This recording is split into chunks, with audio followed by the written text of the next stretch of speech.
All right, so we are ready to do your final weld before the project for this term. Weld number 5. Weld number 5 is a corner joint with 70/18.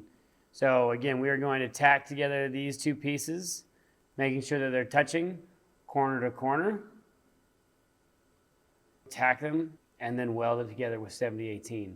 The amperage on this should be, I think 110 will be all right. Probably don't need to go much higher than that, but mess with it. If you go too hot, obviously you'll burn a giant hole through the center there. You can use the jigs we used for TIG welding, but I would recommend you definitely remove the jigs before you weld this, because you will ruin our jigs if you don't. Okay? I'm just gonna hold these together and get them tacked on. So let's go ahead and gear up for weld number 5. Again, just so we know, when we tack together, we don't need to pull a rod. So finding the stubs that are in the trash cans or the metal cans, you can use those for tacking. That way you can still have a full rod to do your weld. So the way I'm going to tack this, I'm just going to hold it. And again, trying to make sure it's 90 degrees to each other. And we're going to strike up an arc.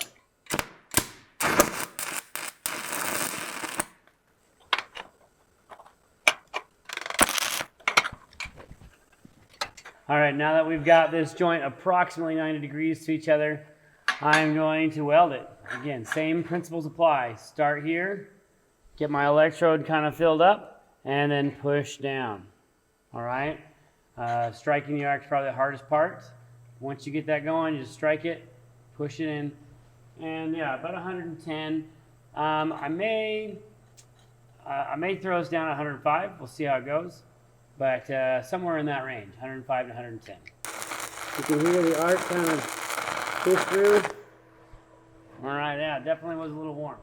When you tack these together, and again, the shear leaves a burr, I would put the burr to the outside, leaving the smoother edge on the inside. This will help for a tighter fit.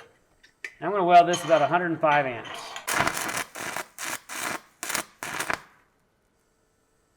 Line up the other side. Get nice and tight.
There's our weld. Pretty smooth. Down that way. Pretty even. There's your open corner. Now, if we have to do a second one of these, all you're going to do is grab another plate, tack it together, and now you can kind of make like a zigzag. Go back and forth. You don't need to get another 2 pieces to make another open corner. Use your previous one and tack it together like that. All right, so there's weld number 5. Good luck on this weld. It's not too bad. A lot of fun. Arc control and watching the puddle. That's the key. And again, about 105 amps.